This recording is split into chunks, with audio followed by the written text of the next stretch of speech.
The idea most central to our lives as Baha'is is that we have entered into a covenant with Baha'u'llah.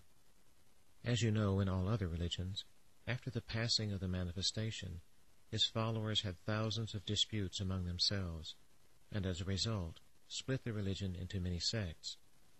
The cause of disunity was sometimes the desire for leadership of certain ambitious individuals, but when differences of opinion arose between even sincere believers about what the words of the manifestation meant, no one had been authorized by the manifestation himself to settle the disagreements, and this contributed to conflict and dissension.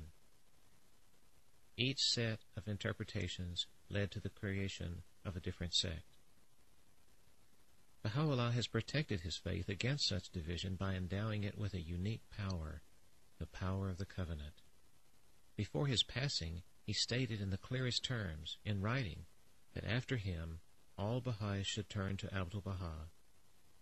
Abdu'l-Baha, his eldest son, was thus named the sole interpreter of his words and the center of his covenant. He had been raised by Baha'u'llah himself and recognized his station even as a child, and had shared the sufferings of his father. He was a most precious gift given to humanity, the perfect exemplar of all the Baha'i teachings. Abdu'l-Baha lived on this earth for 77 years. He was born on the same night as the Bab declared his mission in 1844, and passed away in November 1921. His life was filled with affliction, but to everyone who entered his presence he brought the greatest joy and happiness. After the passing of his father, the responsibility for the Baha'i community fell on his shoulders, and he labored day and night to spread the faith throughout the East and the West. He wrote thousands of tablets to individuals and groups everywhere, and clarified the teachings of his father. His interpretations are now an essential part of the writings of the Baha'i Faith. By focusing on Abdu'l-Baha as the center of Baha'u'llah's covenant, the Baha'is of the world remain united in their efforts to live a Baha'i life and to create a new civilization. We remember that as a part of our promise to Baha'u'llah, we are to love one another, and in Abdu'l-Baha, we see the perfect example of one who loves. We remember that we must uphold justice, that we must be generous, that we must overlook the faults of others, and from the example of Abdu'l-Baha we learn justice, generosity, and forgiveness.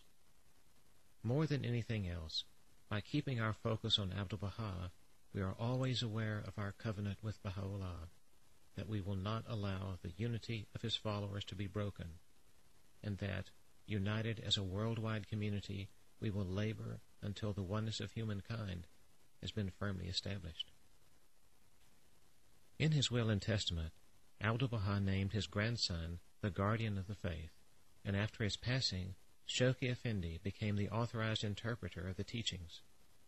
For 36 years, he continued the work of his grandfather, clarifying the words of the manifestation and firmly establishing his faith in all parts of the planet.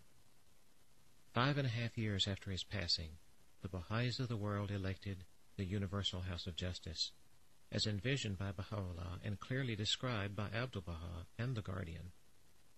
The Universal House of Justice is the supreme institution of the faith to which all the Baha'is of the world now turn.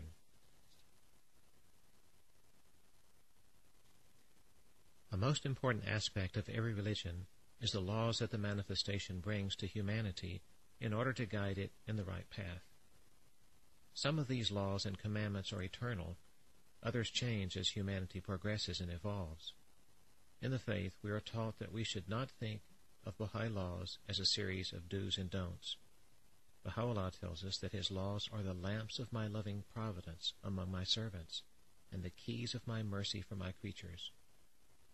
Nor should we obey these laws out of fear of punishment, for he clearly has stated in his most holy book, "Observe my commandments for the love of my beauty." These ideas will become clearer if I give you a few examples of Baha'i laws. In the physical world, human beings have to eat every day. This is a requirement of the human body. If we don't, we will get sick and quickly die. We can say then that eating daily is a law of physical existence which has to be obeyed. In the same way, One of the commandments of Baha'u'llah is that we should pray every day.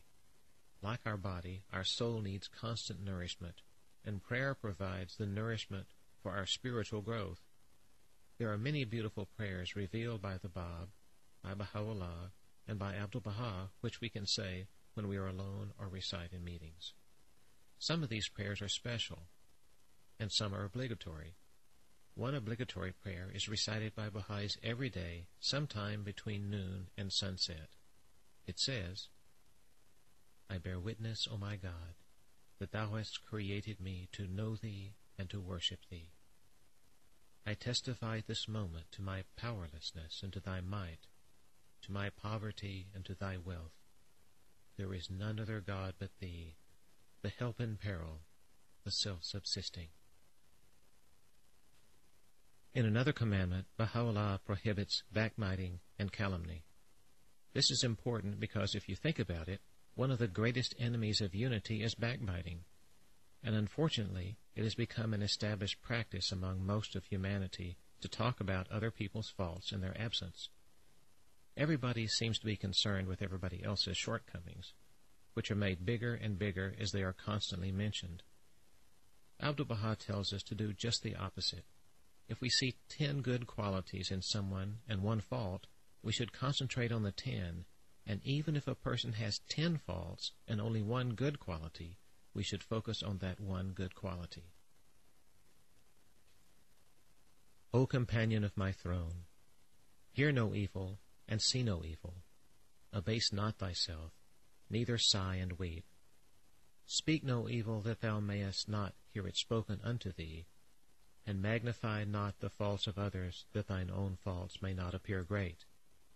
And wish not the abasement of any one, that thine own abasement be not exposed.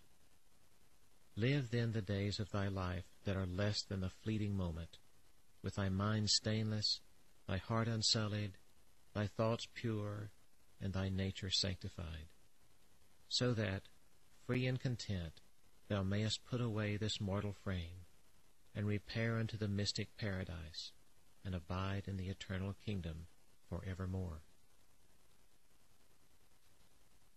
Baha'u'llah prohibits the drinking of alcohol, and of course substance abuse. Drinking alcohol is really one of the greatest social ills that exists today in the world. It is one of the most common causes of violence and the ruin of healthy family life. Drinking makes people capable of acting in shameful ways, when we have actually been created noble. I know a beautiful quote from Baha'u'llah's writings about nobility. O son of spirit, I created thee rich. Why dost thou bring thyself down to poverty? Noble I made thee. Wherewith dost thou abase thyself?